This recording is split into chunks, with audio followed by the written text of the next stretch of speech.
इसके questions answers. अगर आपको पीडीएफ चाहिए तो 29 चैप्टर्स की उसका लिंक आपको बॉक्स में गिवन है। How did the weather worsen the fire? मौसम ने आग को किस तरह से भड़काया? Everything was dry as it did not rain for several weeks. यानी कि सारा कुछ सूखा पड़ा था क्योंकि काफ़ी हफ्तों से बारिश नहीं हुई थी। It was a hot afternoon in the middle of May. यानी कि ठीक मई महीने का बीच का टाइम था और बहुत तेज़ दोपहर का टाइम था। The wind was strong and it was worsen the fire. हवा तेज़ चल रही थी और इसने आग को और भी ज़्यादा भड़का दिया। Why was Romi in a hurry to get home? Romi को घर जाने की इतनी जल्दी क्यों थी? Romi was in a hurry to get home because his father was not well. उसको घर जाने की जल्दी इसलिए थी क्योंकि उसके पिताजी जी की तबीयत ठीक नहीं थी। He had medicines which he had to give to his father. उसके पास कुछ दवाइयाँ थी जो कि उसको उसके पिताजी को देनी थी। What was the effect of the forest fire on different animals? जंगल की आग का दूसरे जानवरों पर क्या प्रभाव पड़ा? The condition of the animals was pitiable. यानी कि जानवरों की जो दशा थी वो दयनीय थी। They were fleeing from the forest fire. Hares were sleeping across the road. यानी कि वो जंगल की आग से दूर भाग रहे थे। यानी कि जो हिरन थे वो कूद कूद कर रोड के दूसरी तरफ भाग रहे थे, जंगल की दूसरी तरफ। A band of monkeys ran across the path chattering excitedly. और एक बंदरों का समूह बहुत आवाज़ करता हुआ जंगलों से बाहर भाग रहा था। Birds and animals kept coming out of the bushes. जो जानवर थे और जो पक्षी थे वो झाड़ियों से बाहर आ रहे थे। Smaller birds were also rushing across the road. और जो छोटे पक्षी थे वो भी रशिंग अक्रॉस द रोड, वो भी भाग रहे थे रोड की दूसरी तरफ। Their cries echoed the jungle. उनकी आवाज़ों ने जंगल को पूरा गूंजा दिया। यानी कि पूरा जंगल उनकी आवाज़ों से गूंज उठा। Romi takes as a challenge to the task of crossing the fire forest though he has a chance to stay back at his friend's house. यानी कि रोमी जो है रिस्क उठाता है जंगल को क्रॉस करने का, हालांकि वो अपने दोस्त के घर पर ठहर भी सकता था। Do you think this was wise decision?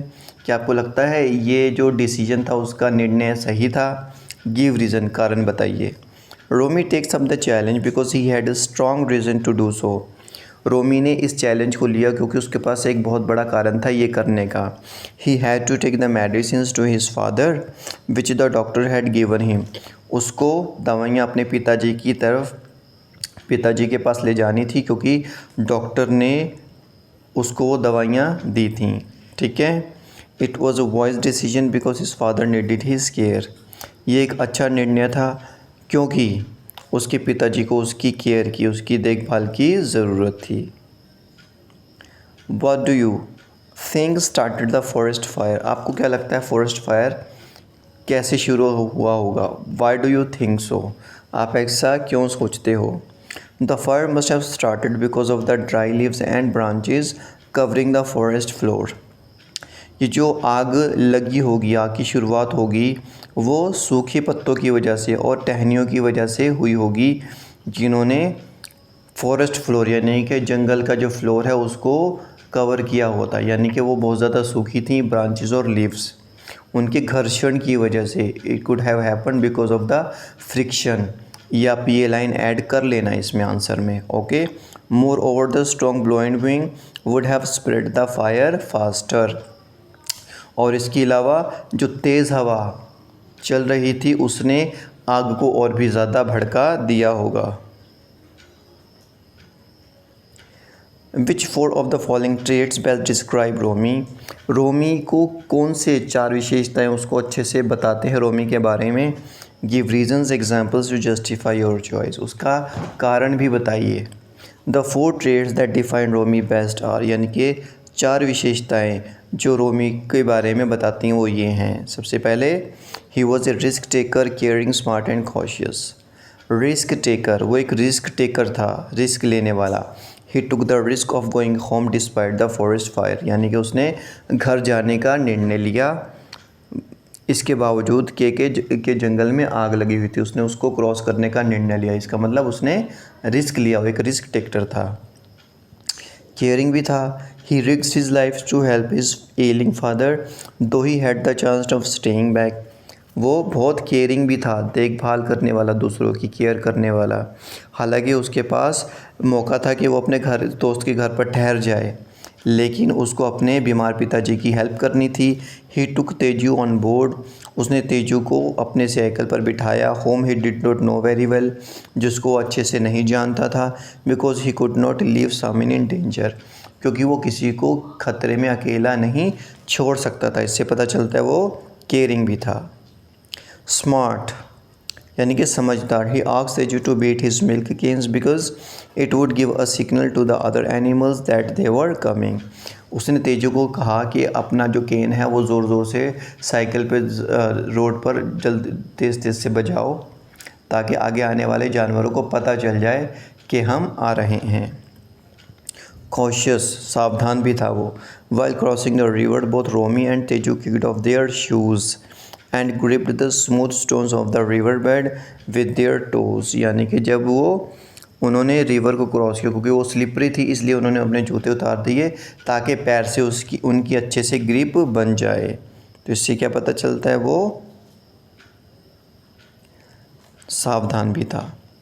Imagine your Teju, you are very grateful to Romi for his help and concern. मान लीजिए आप तेजू हैं, आप रोमी के बहुत शुक्रगुजार हैं क्योंकि उसने आपकी मदद की। Write email to Romi expressing your feelings, Romi को एक मेल कीजिए और उसका धन्यवाद कीजिए। My dear Romi, how are you getting along, कैसे हो। I hope you are keeping well, आशा करता हूँ कि तुम अच्छे होगे। You are no less than an angel who saved my life, यानी कि आप फरिश्ते से कम नहीं हो क्योंकि आपने मेरी जान बचाई। I can not imagine what would have happen had you not come for my rescue, मैं नहीं जानता मेरे साथ क्या होता अगर तुम मेरी जान बचाने नहीं आते। My parents are so grateful to you, मेरे माता पिता भी तुम्हारे बहुत आभारी हैं। द एग्जाम्पली करी that you had shown is praise वर्दी, जो साहस तुमने दिखाया वो वाकई तारीफ़ के काबिल है। Drop in some day to my home, कभी आओ मेरे घर। We will have lunch together and discuss some interesting topics, हम लंच भी करेंगे और दूसरे टॉपिक्स डिस्कस करेंगे। Right, so many natural disasters can not be predicted, however you can reduce the loss, make a poster on disaster. Disaster से related आप poster बना सकते हैं। Okay, something like that, right. Okay, thank you so much. Have a nice time. Take care.